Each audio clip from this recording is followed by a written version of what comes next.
an aortic valve replacement when he was 45, I believe, 45 years old. But when he turned 58, his aortic valve was failing. And he died in a hospital room a year later waiting for that valve. My mother, about 7 years ago, had uterine fibroids. And what uterine fibroids are, they're large masses in the uterus that do a lot of bleeding.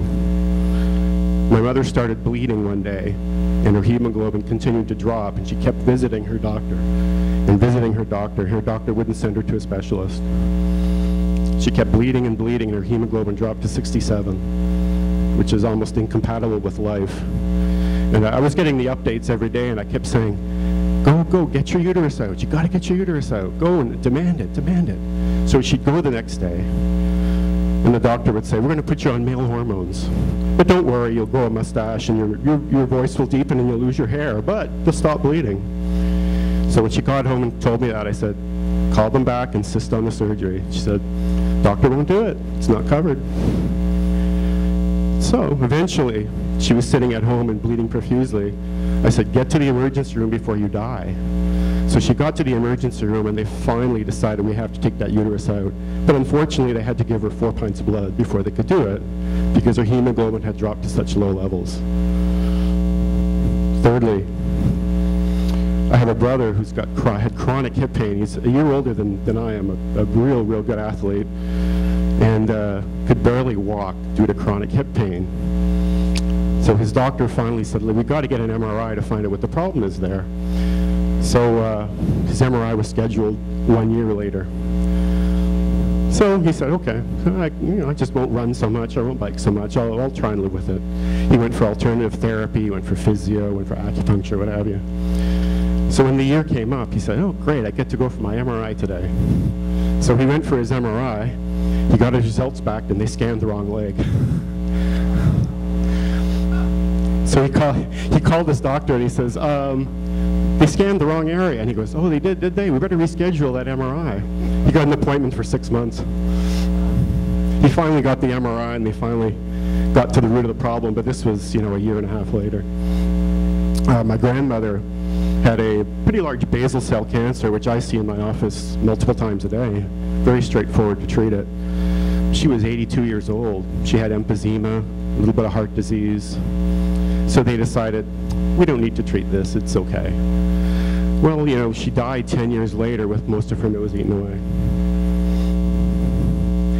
They're just some personal stories, but that's the gist of Canadian healthcare. Now, to be fair, in emergencies, you're going to get good treatment in Canada. They've got excellent doctors up there. They've got a real good bunch of people up there. But the problem is that government ties their hands. And that's been mentioned here tonight. You're going to lose your ability to choose. And it goes for everybody.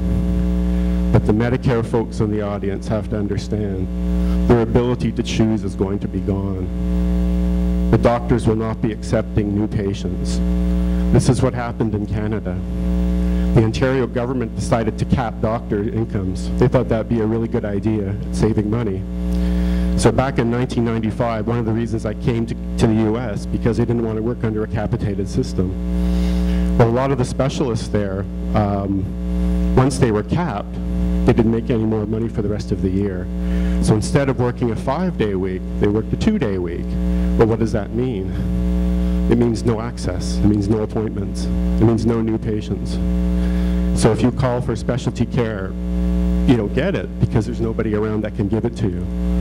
In my hometown of Sault Ste. Marie, which is about the size of Tyler, we have very few specialists.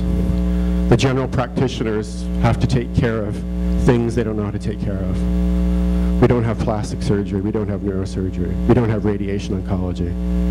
I mean, a town of Mount Pleasant has those things. 15,000 folks here, we have that. Can you imagine Tyler with none of those services for 80,000 people? The hospital ward in Sault Ste. Marie, a lot of them are closed because they have no doctors or nurses to run the wards. When my mother was admitted for a routine procedure about 5 years ago, she was in a room with 8 people, all separated by curtains. No privacy whatsoever. She had 2 folks out of the 8 that had Alzheimer's, which meant nobody sleeps at night. You have to take sedatives to fall asleep at night. There's no privacy. When the doctors and nurses are changing you and talking to you, everybody can hear it. There's just not enough folks to run the system.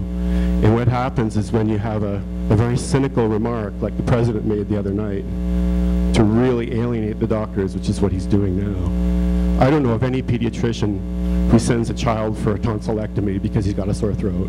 I don't know of any. So that to me shows the cynicism that's in Washington right now. I was really relieved when I drove up here tonight and I didn't see police cars and clubs waiting for us at the door, because that's what it's heading for.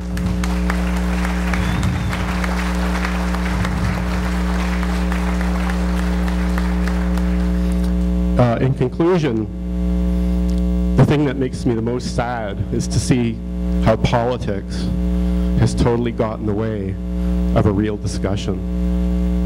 Think about it. What's the rush?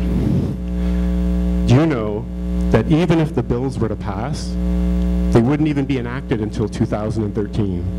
Now, what is 2013? It's the day after the presidential election. So what's the rush? There's lots of bills out there. There's lots of great ideas. We've heard a whole bunch of them tonight.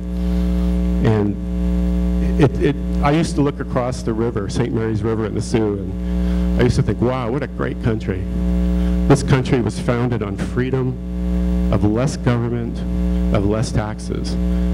I lived in the country of Canada where the government interferes with your everyday life. And Canadians, for the most part, are happy people. And they're actually very proud of their healthcare system in general. When you get down to specifics, that's when all the problems start. 86% of Americans are happy with their healthcare. Why do we want to overturn the system? You take one flawed system and you exchange it for another. Makes no sense to me. There's a lot of small things, incremental things that we can do to solve the problems that we have. But overturning a system and making it a single-payer, government-run system is not a good solution by any means. So that's my remarks for tonight. I hope I've educated you a little bit on this single-payer system, and I think we're going to take some questions. Is that right?